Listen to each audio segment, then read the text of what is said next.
Літо 2013 року. Перший, як виявилось, останній заїзд на фестиваль «Казантип». Я просто жив в певному полоні стереотипів багато років і мав дещо хибні уявлення про цей фестиваль. Мені дуже сподобалося. Крім цього, це було озеро Домузлав. Це був візит у центр з дельфінами. І там неподалік ще була дуже мила ферма. Я пірнав з трубкою, з маскою, з якоюсь авоською і ножем, і на таких канатах там росли рапани, ще там щось. Ми то все там знімали, потім смажили на якійсь бляшанці. Мені дуже пощастило мати в Криму друзів, які мені відкрили Крим з різних боків, тому що є такий попсовий туристичний Крим, а є от такий очима кримчан. І кілька років поспіль мені вдавалося приїжджати і відчувати цю неймовірну атмосферу. Але потім, як це зазвичай трапляється, всюди, куди приходить руський мір, нормальним людям вже неможливо отримувати задоволення від цього життя на тих територіях, куди він приходить. Я і досі вважаю, що це авантюра, яка принесе Росії дуже багато страждань. Це дуже велика ласка Божа, що в Україні справами військового характеру займаються військові, а не політики. Вторгнення в Україну в тому вигляді, як це трапилось 24.02, це абсолютно профанська з військової точки зору авантюра. Я не військовий, але я з ними дуже тісно спілкуюся вже багато років. І окупація України з заходом з одразу кількох сторін, це по якій книжці вони це вичитали і вирішили зробити. Рипнулися, получили по зубах під Києвом, получили по зубах в Чернігівській, в Сумській, відкотилися, їм ще вдогонку напихали добряче.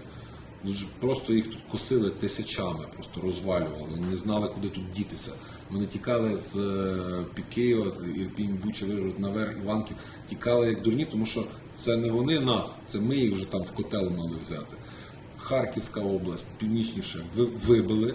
Тут зараз гарячі бої йдуть, туди за Чугуїв, на Ізюм, Барвінкове. На Донбасі, звичайно, достатньо складна ситуація, але якщо ми говоримо про південь, то, судячи з того, що я бачу, коли я приїжджаю на Миколаївщину, чи коли я спускаюсь нижче Запоріжжя, я думаю, що з півднем ситуація буде вирішена оперативніше, ніж з Донбасом. З огляду на міжнародне право, Крим – окупована Росією територія, це українська земля. І в боротьбі за українську землю ми можемо використовувати весь арсенал можливостей від військових до дипломатичних. Проте ці слабі на голову кремлівські ублюдки, вони чомусь вважають, що Крим російський.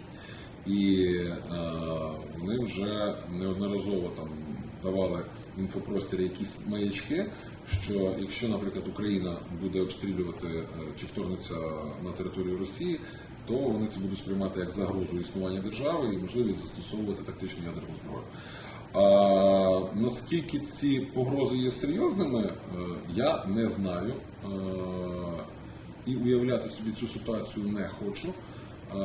Але мені видається, що якщо оскаженілий російський ведмідь захоче пульнути десь ядерною боєголовкою, то їх просто світова спільнота розмаже.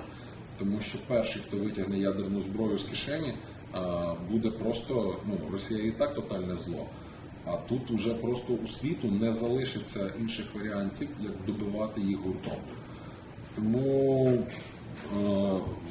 я по кримському питанню думаю, що воно радше має вирішитися в політичний спосіб, але військовий характер звільнення наших земель я теж не відкидаю. Проте це все на розсуд головнокомандуючого Збройних сил і Верховного головнокомандуючого України в цілому. У росіян є добра традиція давати драпака з Криму. Вони це вже робили неодноразово, і я думаю, що цей Кримський міст вони якраз побудували з огляду на те, що морським шляхом тікати буде дуже незручно, важко, потиснуть один одного при посадці на пароплави чи на військові кораблі, а так по мосту з піснею.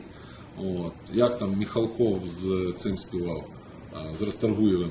«Уходили русские із Крима». Загулі є смішна пісня, там просто можна сплакатися під нею. Ну так от, це буде їм в супровід.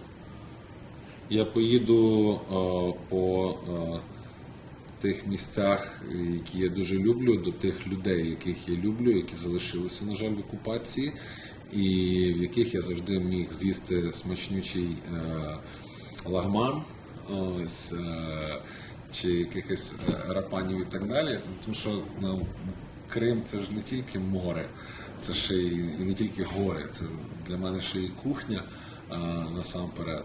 Причому, як показувала практика, чим пафосніший ресторан, тим не надто класна кухня. А ось щось таке, ну як ми називаємо, генделик, заходиш, боже, яка смакота. Ось. І я думаю, що після деокупації Криму в меншій мірі мені доведеться приїжджати туди для відпочинку, в більшій мірі, мабуть, все-таки для роботи. Тому що наш фонд «Притули», він ж був заснований в 2020 році не для мілітарної роботи, а для гуманітарної роботи. І ми багато працювали в сенсі. Ну, ми собі поставили завдання працювати в царині гідності. Тобто є багато прошарків українського суспільства, гідність яких є порушена, тому що вони, наприклад, не мають права, можливості, вірніше, на гідну освіту, зважаючи на те, що це, наприклад, дитина з аутизмом, і суспільство може таку дитинку відкинути від себе і сказати, йди в якусь спеціалізовану школу, а навпаки, соціалізація цієї дитини має відбуватися в такому ком'юніті, яке її не відкидає, яке її приймає як здорову, нормальну, таку саму, як ти. Тобто, синдром Дауна – це не вирок. Люди, які переміщаються в колісних візках, вони не повинні страждати від того, що турнікет в метро хтось придумав ставити на таку ширину, що ти коляскою не можеш проїхати. І це питання інклюзії, безбар'єрності, воно як стояло в українському суспільстві гостро, так і стоїть. І Крим не виняток.